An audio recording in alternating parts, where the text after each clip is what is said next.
How's it going? Dave from Comic Book Investments. So in this video, we're going to look at 5 keys that are heating up, going up in price. Maybe they have a tiny little trend, or maybe they have a long trend of going up. So we'll dive right into those numbers. Let's get right into it. All right, first we got Flash, number 139. This is the first appearance of the Reverse Flash. A 3.5 is up 5% from 342 back in March, now selling for 360. A 5.0 is up 39% from 468, now selling for 649. And an 8.5 is up 23% from 2340, now selling for almost 2900. That is, of course, a record for that grade range. So this is a good book. I think I've championed this book for a long, long time. I think this is a great book long term. Obviously, it's heating up right now because there's a lot going on with the Flash in terms with the Reverse Flash. I mean, they're ending the Flash TV show, and that has a bunch of Reverse Flash type things going on. Also, I think the Reverse Flash is going to be in the new Flash movie with Ezra Miller and whatnot. The Reverse Flash is like the Joker to Batman. Like it's his arch nemesis. Yeah, there's other, Captain Cold and like other villains for him, the Trickster and things like that. But he is like his main villain. But the thing with the Reverse Flash is kind of like the Joker. The Joker appears in other comics as well. The Reverse Flash is like a big character beyond just the Flash. So, unlike Captain Cold, he kind of, yeah, he's in other stuff, things like that. But for the most part, it's just a Flash villain.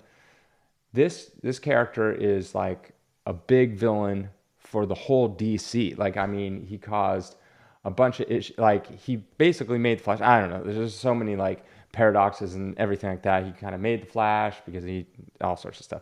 But he's just everywhere, and he embodies kind of like, even though the Flash embodies like time travel, he is the nemesis of the time travel. It's just like a big thing. So to me, he stretches beyond just Flash, like Flash comics. And I think he'll continue to stay that way because if you ever go to anything, they did I can't remember, a Suicide Squad cartoon. And the Reverse Flash was the villain of that when the Flash wasn't even in that. So he's a really, really, really good villain.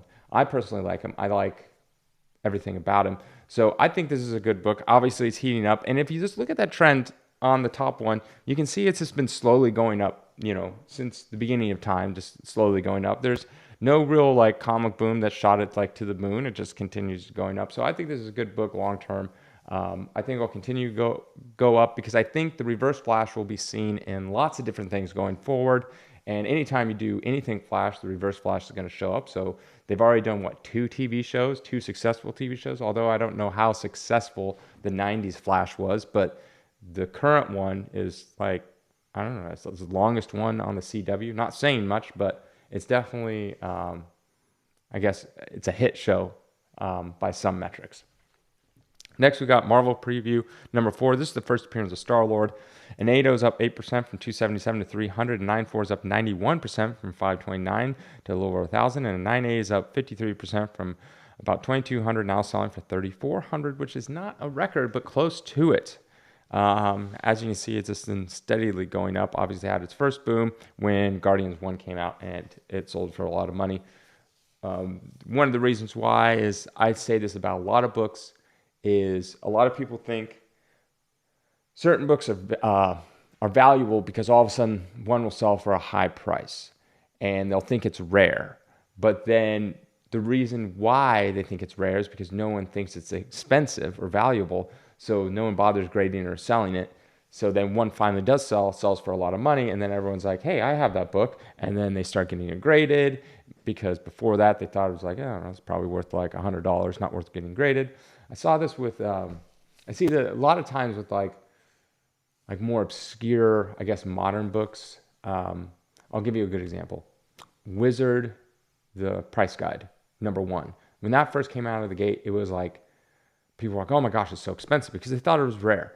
And I want to say one sold for like 20,000. A 9.6, I think, sold for like 10 or 15,000. But now 9.6s sell for, a couple thousands. Not anything close to as high as that before, because a lot of people are like, oh, this is rare, there's not that many of them, because they just don't see them. And then all of a sudden people are like, oh, whoa, it's worth that much? Okay, I need to get my copy graded. And then, you get flooded with stuff. And so then you were like, oh, it's not as rare as I thought. So yeah, that happens a lot. So I think, this one, if you look way back in 05, looks like it's selling for like, I don't know, like a couple $100. And then all of a sudden it shoots up straight up to like 30, probably it's like 3,900. But then a lot have come out since. And so, yeah, but the character keeps on getting popular and more popular. Is this a good book long term? I don't know. I think so. I mean, the character is much more popular than it was previously before Chris Pratt started playing him. And I think he will continue playing him for at least a little while, and then it determines what happens with that character after that. Next, we got Hulk 271. This is the first appearance for Rocket Raccoon in comic form. A 9.2 is up 2% for 255 260. A 9.4 is up 34% for 253 to 339. And a 9.6 is up 39% from 357 to 495. This is kind of all over the map. Yeah, as you can see, it's like going up. It went up, comic boom, kind of went down, but it looks like it stabilized and started shooting up again. It shot up, obviously, because the movie came out, and that movie, Guardians 3, was kind of Rocket Raccoon-centric, like it focused on him the most. This is not his first appearance. First appearance in comic form. I believe his first appearance is Marvel Preview 7, but I think this is actually the first appearance of the Otter. Lila, I think, is the Otter's name in the show. But yeah, I mean, I think Rocket Raccoon's still in the Guardians. I don't know if they're making a Guardians 4. James Gunn's not in it, so who knows? This movie's going to make like $1 billion, so I would imagine they will. Disney really needs a hit on their hands, and they had this one. So this was a good hit, and so they're probably going to keep that gravy train going, although James Gunn has his hand full with the DC universe. He's like... I mean, I talked to a lot of people who watch this movie. A lot of people like Guardians 3. I like Guardians 3. I said that. I had a few issues with it, but overall I liked it. I'll probably rewatch it again once it comes to Disney Plus. But a lot of people I've talked to have the same thing that I said. It feels like this is the only movie that feels like the golden age of MCU, like pre-Endgame. Like it felt like Guardians could fit in there. Like that's the quality and how good it was. Everything after Endgame has felt different in not a good way. Next we got Captain America 310 for Serpent Society. A 9.0 is up 138% from 42 to 100. A 9.2 is up 44% from 61 to 88. And a 9.6 is up 62% from 114 to 185. No 9.8s have sold recently. They mentioned something about Serpent Society being in Captain America, whatever, is it 3, 4? The new Captain America movie. I mean, they mentioned that in the last one, I think. They mentioned that one in Winter Soldier. They thought there was going to be Serpent Society, I think.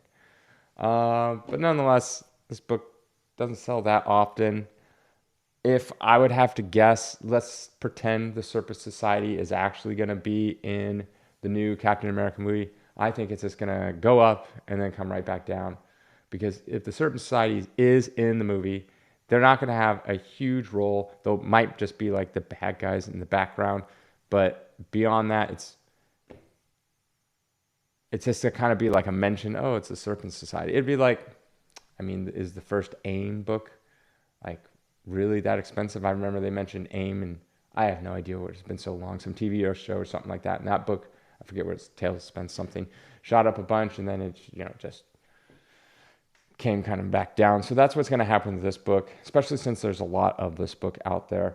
So you'll have it shoot up for a little bit and then go back down.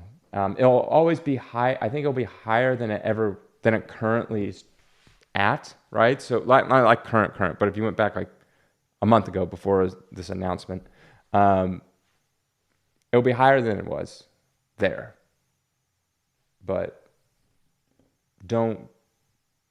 right now, if you bought this book, you're buying it at a bit of a premium because you're hoping that the rumors are true. When you do that, you're taking a gamble. And now you have to take a gamble. Are the rumors true? And on top of that, you have to take a risk of how much are the rumors true? Is it them in name only and like a little bit of a mention? Are they a central part of the movie? Or if they are a central part of the movie, are they a huge hit? Like all that kind of stuff. So, I mean, that's a big gamble. And then if they are a hit, you're going to see a bit of a dip. But then if they're a huge hit and then Marvel's like, oh, the Serpent Society is so great, we're going to come out with a TV show or something like that, then it would start going up again.